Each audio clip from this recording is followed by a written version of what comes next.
सपने में भी सपनों की दुनिया में रहता हूं और उन सारे सपनों के सच होने के सपने में जीता हूं।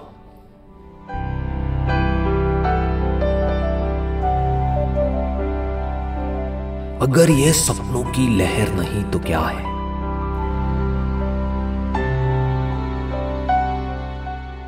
खुद से ही खुद को बनाकर, खुद ही से खुद को मिटाकर खुद ही में मिल जाता हूं। अगर ये खुद से खुद की लड़ाई नहीं तो क्या है?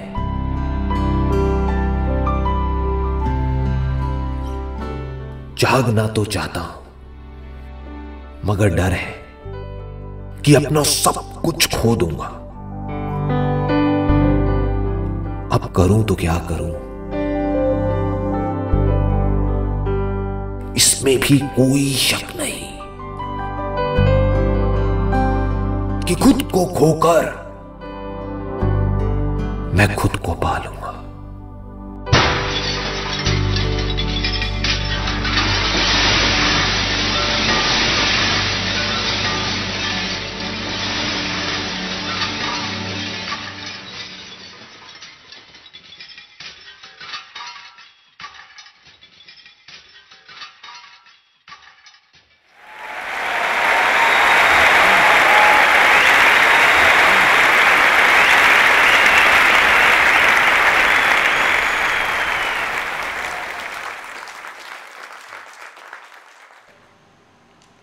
कितने लोग हैं यहाँ पर जो पिछले कई सालों से ध्यान कर रहे हैं या इस रास्ते पे चल रहे हैं? बहुत सारे लोग, ऑलमोस्ट सारे। ऐसा कुछ भी नहीं है जो मैं आपको सिखा सकता हूँ या बता सकता हूँ, क्योंकि जब यहाँ पर हम चलते हैं तो हर एक के एक्सपीरियंसेस एक दूसरे से बिल्कुल अलग अलग होते हैं। तो मैं सिर्फ एक काम कर सकता हूँ, या तो मैं आपके जो क्वेश्चंस हैं या जो भी आप मुझसे पूछने वाले हैं उसमें से कुछ सीख सकता हूँ, या फिर अपने एक्सपीरियंसेस आपके साथ में शेयर कर सकता हूँ। और वही आज होगा। मैं अपने एक एक करके अपने जो एक्सपीरियंसेस हैं वो आपके साथ में शेयर करूँगा।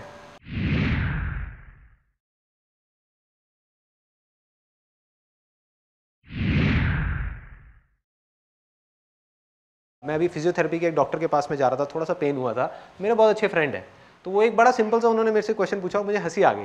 कहते कि यार रामायण में एक बात बताओ, लक्ष्मण ने उसकी सूर्पणखा की नाक काट दी। कहते अगर आज के टाइम में किया होता तो जेल में होता। अपनी जगह बिल्कुल ठीक है कि उसने किया तो गलत ही, और फिर कह रहे हैं कि रावण की गलती है। रावण ने क्या गलती करी? सीता को हाथ तक नहीं लगाया, तो रावण कहाँ गलत है? गलत तो ये है कि भाई हाथ नहीं उठाना चाहिए था ना, बात कर लेते, हाथ क्यों उठाया? ऐसे ही आप रामायण में जाओ, महाभारत में जाओ, यहां जाओ, वहां जाओ, जहां भी जाओगे आपको कॉन्फ्लिक्ट्स नजर आएंगे। बहुत तरीके के कॉन्फ्लिक्ट्स नजर आएंगे कि एक तरफ ये कहा जा रहा है, दूसरी तरफ ये कहा जा रहा है। ये कॉन्फ्लिक्ट्स क्यों हैं? क्योंकि ये कहानियां हैं, ये कहानियां हैं, और इन कहानियों में हम मतलब ढूंढने की कोशिश कर रहे हैं। लेकिन हम मतलब ढूंढने की कोशिश कर रहे हैं उसको लिटरली देख करके। कहानी के फॉर्म में एक बहुत बड़े मैसेज को प्रिजर्व किया हुआ है। उस कहानी को जब आप अनफोल्ड करेंगे तो अंदर से एक मैसेज निकल करके आएगा, उस मैसेज को पकड़ना है। इन ग्रंथों के डीप में अगर आपको जाना है तो पहले खुद को जानना होगा, उसके बिना कहानी समझ नहीं आएगी। एक एक बात जो रामायण में है, जो महाभारत में है, या बाइबल में है, या कुरान में है, वो सच है। देखने का नजरिया अलग अलग है। एक नजर से हम देखेंगे वही चीज हमको गलत लगेगी, एक नजर से देखेंगे हमको सही लगेगी, लेकिन है वो सब सच, झूठ नहीं है। किस स्तर पे है वो जब आप अंदर जाओगे धीरे धीरे समझ आएगा कि राम है क्या, हनुमान क्या है, उसको वायुपुत्र क्यों बोला गया है, मेडिटेशन में ब्रेथ का इतना बड़ा रोल क्यों बताया गया है। जब ब्रेथ लंका में जाती है, ये लंका क्या यही तो नहीं है कहीं शरीर जो सोने की लंका है? सीता जो है वो कहीं हमारी कुंडलिनी शक्ति तो नहीं है जो रिसाइड कर रही है? और जब हनुमान लंका में पहुंचता है तो लंका में आग क्यों लगती है? जब ब्रेथ हमारी पूरी बॉडी को जलाती है तो तप क्यों बोलते हैं उसको? ये क्यों बोलते हैं कि शरीर को तपाना पड़ेगा? और तपाने से क्या होता है? ये शरीर कहां जाता है? बाण यहीं क्यों लगना चाहिए रावण के, कहीं और क्यों नहीं? यहां पर ऐसा क्या है? इस चक्र में ऐसा क्या है? कहीं ये अग्नि का चक्र तो नहीं है, कहीं अग्नि से रूप तो उत्पन्न नहीं होता, कहीं हमारा सारा रूप इसकी वजह से तो नहीं है। अगर यहां बाण लगा तो क्या होगा? राम नाम में ज्यादा ताकत है या राम में ज्यादा ताकत है? रामायण में अगर आप ध्यान से देखोगे एक बड़ा मजेदार इंसिडेंट है, उससे आपकी पूरी रामायण ढह जाएगी पानी की तरह। वो क्या है? लोगों ने भगवान बना दिया राम को, जबकि उस पूरी रामायण में भगवान कुछ और है। भगवान राम का नाम है, ना कि वो इंसान है जिसकी बात की जा रही है। Getting my point? एक बार उसका एक छोटा सा किस्सा है, जब जा करके वो पत्थर फेंक रहे होते हैं राम राम लिख करके, उसमें राम भगवान खुद जा करके एक पत्थर को उठा करके फेंकते हैं समुद्र में और वो डूब जाता है। क्या मतलब है? राम नाम नहीं।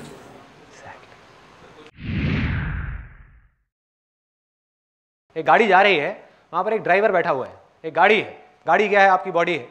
माइंड जो है वो आपका ड्राइवर है जो उस बॉडी को चला रहा है। आप बैठे हुए हो, आपको झपकी लग गई, नींद आ गई, आप सो गए हो। माइंड क्या कर रहा है? वो जागा हुआ है, वो जहां चाह रहा है वहां लेकर के जा रहा है और बॉडी को इधर उधर ठोक रहा है, धार धार धार धार धार धार धार। और पीछे बैठे बैठे आप बस झटके खा रहे हो, आप परेशान हो। ये हो रहा है, ये खेल है। तो जैसे ही आप जाग जाओगे क्या होगा?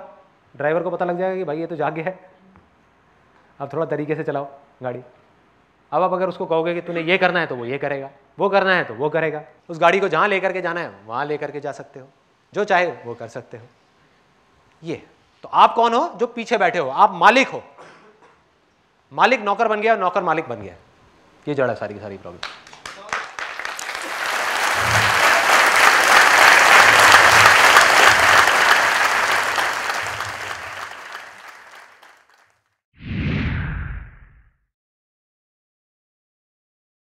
सवाल एक्चुअल में ये है कि सबसे पहले तो कि स्पिरिचुअलिटी है क्या? क्या जो आदमी स्पिरिचुअलिटी में है, क्या वो मटेरियलिस्टिक वर्ल्ड से कट गया? हो सकता है हाँ, हो सकता है ना। हो सकता है एक मटेरियलिस्टिक आदमी इस वर्ल्ड में रह करके एक स्पिरिचुअल आदमी जो पहाड़ पे जाकर के चोटी पे बैठा हुआ है उससे लाख गुना ज्यादा स्पिरिचुअल हो, और दूसरी तरफ एक ऐसा आदमी जो अपने आप को स्पिरिचुअल कहता है किसी भी वे में, वो बिल्कुल ही अनस्पिरिचुअल हो, वो बिल्कुल ही मटेरियलिस्टिक हो। तो सारा खेल यहां है। There is no dividing line between spirituality and materialism. ये सिर्फ हमारे मन के वहम है। हम खुद अपनी एक इमेजिनरी एक वर्ल्ड क्रिएट कर रहे हैं, और क्रिएट करके अपनी ईगो को बढ़ाने के लिए या तो हम बोल रहे हैं कि हम स्पिरिचुअल हैं या हम बोल रहे हैं कि हम मटेरियलिस्टिक हैं। आप किसी को दिखाने के लिए कर रहे हो या फिर सच में आप कट चुके हो उसमें रहते हुए भी। अच्छा, जैसे कमल खिलता है, कमल का क्या सिंबल है? कीचड़ के अंदर से कमल खिल रहा है। क्या आप उस तरीके से हो? और ये कीचड़ क्या है? कहीं ये दुनिया ही कीचड़ तो नहीं है? और इसमें से खिलना, इससे हल्का सा ऊपर उठना, क्या यही स्पिरिचुअलिटी है? या इसमें रमे रहना और उसको स्पिरिचुअलिटी का नाम देना, मटेरियलिस्टिक चीजों का नाम देना, रिलीजन का नाम देना, भगवान का नाम देना, क्या वो स्पिरिचुअलिटी है? अभ्यास आपका राइट है, आप कर सकते हो, यही करना है। वैराग्य आप नहीं कर सकते, वो होता है अपने आप अभ्यास के थ्रू। कंसंट्रेशन किसी भी चीज पे, किसी भी काम पे, चाहे बाहर चाहे अंदर, आप कर सकते हो। मेडिटेशन आप नहीं कर सकते, मेडिटेशन में जा सकते हो। कोई अगर आपको कहता है ना कि मैं मेडिटेशन कर रहा हूं, इसका मतलब वो कंसंट्रेशन कर रहा है, ध्यान नहीं कर रहा। ध्यान में आप चले जाते हो। जब कुछ करना ना पड़े, अपने आप होने लग जाए, तब आप ध्यान की उसमें हो अवस्था में। सो अब ये वैराग्य होता क्या है? अगर आप किसी चीज को छोड़ने की कोशिश कर रहे हो तो आपको छोड़ने से अटैचमेंट हो गई है, इसको भी छोड़ना है। तो चीजें छूटती कैसे हैं? ये वैराग्य है क्या? अभ्यास करते करते करते करते करते करते करते करते एक ऐसी स्टेट आ जाती है जब आप आगे बढ़ते हो। मटेरियलिस्टिक वर्ल्ड में देखो चीजें कैसे छूटती हैं, ऐसी स्पिरिचुअल वर्ल्ड में छूटती है। आज आपके पास में साइकिल है, बाइक है, स्कूटर है, क्या है आपके पास में? बाइक है। तो अगर आपको कोई आ करके देगा कि भैया मेरी साइकिल ले ले और अपनी बाइक मुझे दे दोगे? नहीं दोगे। गाड़ी देगा तो हाँ हाँ फिर तैयार है। चलनी चाहिए गाड़ी। गाड़ी बढ़िया गाड़ी है यार, बढ़िया ब्रांड न्यू गाड़ी, एक्सचेंज हो जाएगी। गाड़ी आपको मिल गई, सपोज सेंट्रो मिल गई, कल को कोई आता है और बढ़िया आपको गाड़ी दे देता है, होंडा सिटी दे देता है, कर लोगे एक्सचेंज सेंट्रो से? कर लोगे। तो आपने क्या किया, सेंट्रो को छोड़ दिया और होंडा सिटी को पकड़ लिया। इसी को वैराग्य बोलते हैं। जब भी हमको कोई बड़ी चीज मिल जाती है तो छोटी अपने आप ही छूट जाती है, छोड़नी नहीं पड़ती। जिसके पास में सिर्फ बाइक है उसको आप बोलोगे मेरे को अपनी बाइक दे दे, आप अपनी जान लगा दोगे, अपनी बाइक नहीं दोगे, लड़ पड़ोगे उस आदमी से। 4 लोग भी आ जाएंगे, आप बाइक को नहीं छोड़ोगे, लेट जाओगे वहां सड़क पे, बाइक नहीं छोड़ूंगा, है ना। और गाड़ी मिल गई तो बाइक छूट गई। गाड़ी के बाद में जेट प्लेन मिल गया तो क्या आपको गाड़ी की टेंशन रहेगी? नहीं, फिर आप जेट को नहीं छोड़ोगे। जब जेट से भी बड़ा कुछ मिल गया तो जेट अपने आप छूट जाएगा। ऐसे ही स्पिरिचुअलिटी में समझ आने की बात है ना, spirituality is nothing but understanding of the truth. जैसे जैसे आपकी समझ बढ़ती चली जाएगी, इसी को कॉन्शियसनेस बोला गया, इसी को नॉलेज बोला गया, अलग अलग नाम से उसको बोला जा रहा है। नॉलेज कहां से आती है? कॉन्शियसनेस के स्तर के बढ़ने से। जितनी आपकी अवेयरनेस, आपकी समझ, आपकी अंडरस्टैंडिंग इस दुनिया की बढ़ती चली जाएगी तो जो छोटी मोटी चीजें हैं वो अपने आप ही छूटती चली जाएंगी, छूट जाएंगी, छोड़नी नहीं पड़ेगी, छोड़ भी नहीं सकते। जब परम आनंद मिल गया तो छोटी छोटी चीजों में आपको कहां आनंद आएगा?